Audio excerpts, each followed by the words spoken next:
వంట రాని వాళ్ళు కూడా ఎంతో ఈజీగా ప్రిపేర్ చేసుకునే సాంబార్ రెసిపీని నా స్టైల్లో ఎలా చేసుకోవాలో ఇవాళ నేను మీకు చూపిస్తాను. చాలా ఈజీ ప్రాసెస్ అండి. ఎంత ఈజీయో ఇప్పుడు నేను చేసి చూపిస్తాను. So let's start cooking.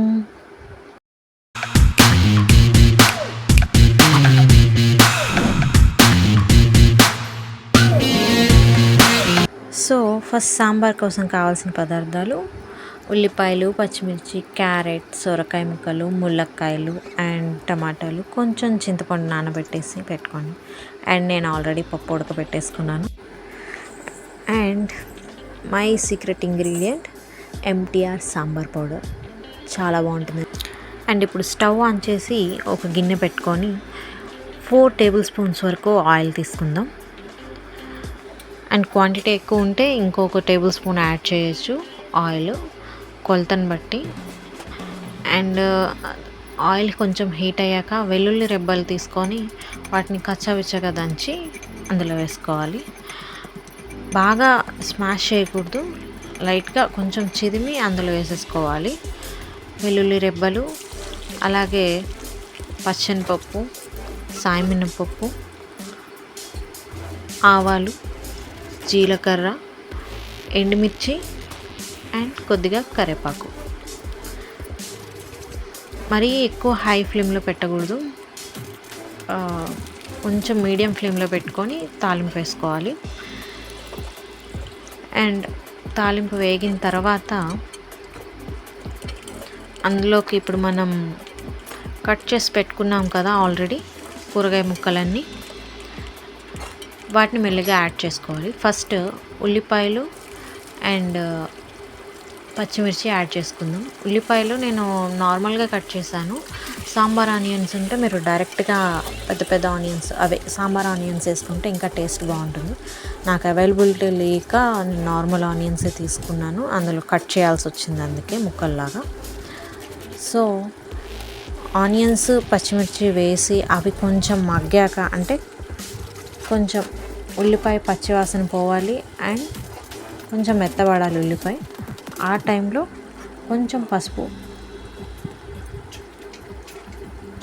నేను చిన్న స్పూన్ మేము యూస్ చేసేది, సో 2 స్పూన్స్ తీసుకున్నాను.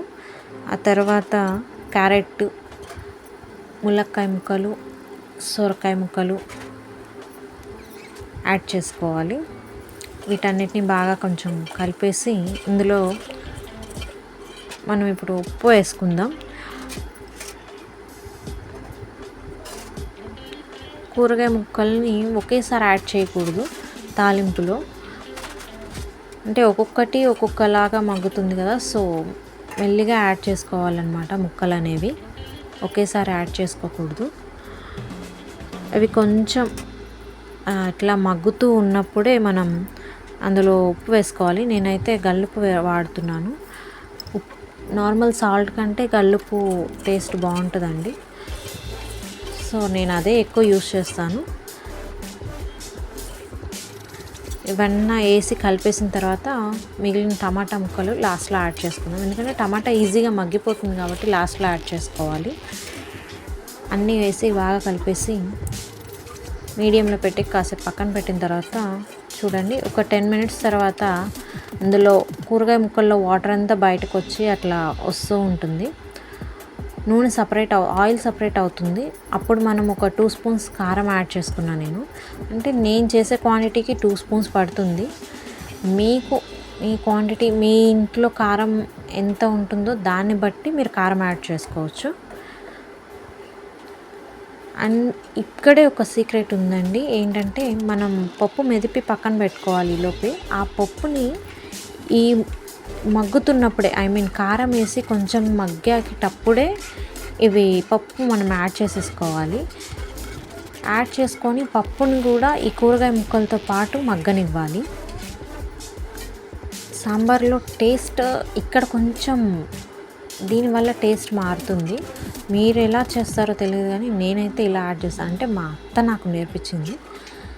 సో ఇలా ట్రై చేయండి, బాగుంటుంది. అంటే పప్పు కూడా ప్లెయిన్గా ఉండకుండా కూరగాయ ముక్కలన్నిటికీ పప్పు టేస్ట్ దానికి, వీటి టేస్ట్ దానికి పడుతుంది. అండ్ కొంచెం ఎక్కువసేపు అవసరం లేదు, కొంచెం మగ్గాక మనం ఆల్రెడీ చింతపండు నానబెట్టి పక్కన పెట్టుకున్నాం కదా, ఆ చింతపండు మనం ఈలోపు గుజ్జు తీసి పెట్టుకోవాలి. నేను ఆల్రెడీ గుజ్జు తీసేసి అంటే బాగా పిసికి గుజ్జు తీసి పక్కన పెట్టుకున్నాను. ఈ పప్పు మగ్గేంతలోపు కొంచెంగా ఒక్క 5 మినిట్స్ ఆ పప్పుతో పాటు కూరగాయలను ఉడికించిన తర్వాత అందులో మనం ఈ చింతపండు ప్యూరీని యాడ్ చేసుకుందాము. అది మనం చూడండి, నేను ఆల్రెడీ పిసికేసి పక్కన పెట్టుకున్న రసం మొత్తం యాడ్ చేస్తాను.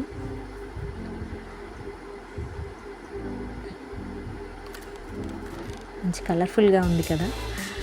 సో ఇప్పుడు వాటర్ కూడా యాడ్ చేసేసుకుందాము. మనకి ఎంత వాటర్ సాంబార్ ఎంత చిక్కగా కావాలనుకుంటే అంత ఎక్కువ వాటర్ యాడ్ చేయాలి. అది సాంబార్ మరిగే కొద్దీ అది చిక్కబడుతుంది అనమాట. సో నేనైతే ఈ వెజిల్ ఫుల్గా తీసుకుంటున్నాను వాటరు. అంటే నేను పెట్టుకున్న గిన్నె నిండా వాటర్ పెడుతున్నా. నాకు అందులో ఒక పావు వంతు మరిగితే సరిపోతుంది అనమాట. టేస్ట్ కూడా సరిపోతుంది కరెక్ట్గా. వాటర్ కూడా పోసేసాక మొత్తం అడుగు నుంచి బాగా కలుపుకోవాలండి. ముక్కలన్నీ కింద పప్పుతో సహా ఉంది కదా, సో మొత్తం కలిపేసిన తర్వాత చూడండి కాసేపటికి ఎలా మరుగుతుందో సాంబారు. చాలా కలర్ఫుల్గా ఉంది కదా, అండ్ వాసన కూడా చాలా బాగుంది. ఎక్కడ పెళ్ళిళ్ళకి వెళ్ళినా మనం ఫస్ట్ వేసుకునే రెసిపీ సాంబార్. అది వెజ్ అవని నాన్ వెజ్ అవని ఎక్కడైనా మస్ట్ ట్రై ఐటమ్ అయితే సాంబార్. సో ఇప్పుడు మన మెయిన్ ఇంగ్రీడియంట్, అదే నా secret ingredient MTR sambar powder add చేసుకుంటున్నాను. స్పూన్తో మీకు కొలతలుగా ఉండాలని చూపిస్తున్నానండి. 2 స్పూన్స్ యాడ్ చేశాను. నాకైతే ఆ 2 స్పూన్స్ సరిపోవు అనిపిస్తుంది, ఇంకో స్పూన్ యాడ్ చేస్తాను. అంటే సాంబార్ పౌడర్ యాడ్ చేయడం వల్లే దానికి మంచి టేస్ట్ వస్తుంది. ఆ స్మెల్ కూడా సాంబార్ పౌడర్ వేసాకే మీకు వస్తుందండి సాంబార్ వాసన అనేది. చిక్కబడుతుంది కూడా సాంబారు. అండ్ కొంచెం నేను ఉప్పు చూస్తున్నాను సరిపోయిందో లేదో అని, తక్కువ అయింది అనిపించింది. సో మళ్ళీ కొంచెం సాల్ట్ యాడ్ చేస్తున్నాను. అదే కల్లుప్పు యాడ్ చేశాను నా టేస్ట్కి తగ్గట్టు. మరి మీ టేస్ట్ ఎలాగో కొంచెం ఎక్కువ తినేవాళ్ళు ఉంటారు, తక్కువ తినేవాళ్ళు ఉంటారు.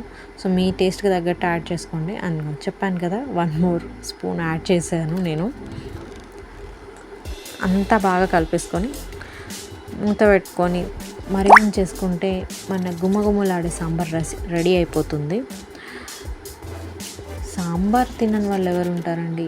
ఎక్కడ ఏ పెళ్ళికి వెళ్ళినా వెజ్ అయినా నాన్ వెజ్ అయినా, నాన్ వెజ్ అయితే బిర్యానీ తినేస్తాను నేను, బట్ వెజ్ ఐటెంలో భోజనాలకి వెళ్తే మాత్రం ఫస్ట్ నేను వెతుక్కునేది సాంబార్ మాత్రమే. సాంబార్ ఒక్కటి ఉంటే చాలు, నాకు ఇంకేం అవసరం లేదు. సో నాలాంటి వాళ్ళు ఇంకెవరైనా ఉంటారు కదా, అలా ఉండి కూడా ఇంట్లో చేసుకోవడం రాక కొంచెం అయ్యో సాంబార్ మనకి రాదే అని ఫీల్ అవుతారు కదా, అలాంటి వాళ్ళకి ఈజీగా, చాలా క్విక్గా, చాలా ఈజీగా ఈ సాంబార్ చేసుకోవచ్చు. మీరు కూడా ట్రై చేయండి. ఏం కష్టమైన ప్రాసెస్ ఉండదండి, అంతా చాలా ఈజీ ఉంటుంది. చూసారు కదా సాంబార్ మరుగుతూ ఉంది. సో ఆల్రెడీ నాకు స్మెల్ వస్తుంది, ఎంత బాగుందో. మీరు కూడా ట్రై చేయండి నేను చెప్పిన మెథడ్, అండ్ ఎలా ఉందో నాకు కమెంట్ కూడా చేయండి. If it good or bad ఏదైనా చెప్పండి. అండ్ నేనేమైనా చేంజెస్ చేయాలని ఉన్నా కూడా నాకు కూడా సజెస్ట్ చేయండి. I take it. భలే మరుగుతుంది కదా సాంబార్. అండ్ ఇంకాసేపు మరిగిద్దామండి. ఎంత మరిగితే అంత టేస్ట్ సాంబారు. మూత పెట్టామనుకోండి పొంగిపోతాయి. సో సాంబార్ మరిగించేటప్పుడు ఎప్పుడు మూత పెట్టకండి, దాన్ని అలాగే మరగనివ్వండి, మూత ఓపెన్ చేసే పెట్టండి. అండ్ ఇది ఒక చిన్న టిప్ అండి. యాక్చువల్గా బెల్లం వేసుకుంటారు, నా దగ్గర ఇప్పుడు బెల్లం లేదు కాబట్టి నేను షుగర్తో మేనేజ్ చేస్తున్నాను. అండ్ ట్రస్ట్ మీ, షుగర్ వేసినా కూడా మీకు అదే టేస్ట్ వస్తుంది, బెల్లం వేసినా కూడా అదే టేస్ట్ వస్తుంది. బట్ చిటికెడు షుగర్ కానీ పంచదార కానీ బెల్లం కానీ ఖచ్చితంగా యాడ్ చేయాలి.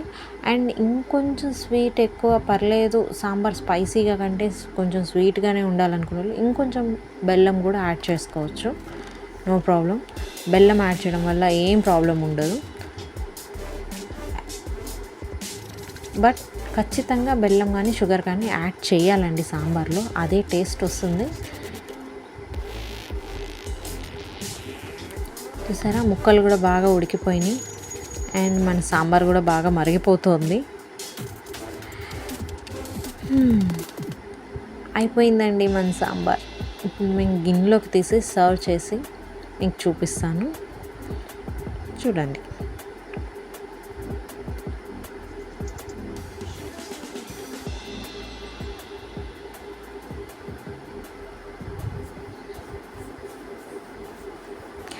అండ్ వన్ మోర్ థింగ్ అండి, నా దగ్గర కొత్తిమీర లేదు, సో అందుకే నేను వేయలేకపోయాను. మీరు మాత్రం ఖచ్చితంగా కొత్తిమీర యాడ్ చేయండి. అది ఎక్కడంటే చెప్తాను నేను.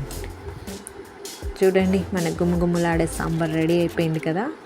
అదే కొత్తిమీర మనం కూరగాయ ముక్కలు వేసాం కదండి, అక్కడ వేయండి కొంచెం. అండ్ సాంబార్ మరుగుతున్నప్పుడు కూడా కొంచెం కొత్తిమీర వేయండి, చాలా టేస్ట్ వస్తుంది, చాలా బాగుంటుంది. స్మెల్, ఆ అరోమాకే మీకు తినేయాలనిపిస్తుంది, అంత బాగా స్మెల్ వస్తుంది.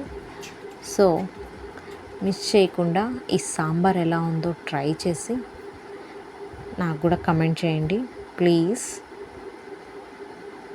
అండ్ ఇంకొన్ని ఇలాంటి క్విక్ రెసిపీస్ కోసం మన ఛానల్ని సబ్స్క్రైబ్ చేయండి ప్లీజ్, సపోర్ట్ చేయండి అండ్ షేర్ చేయండి. లైక్ చేయడం మాత్రం మర్చిపోవద్దే. Thank you for watching.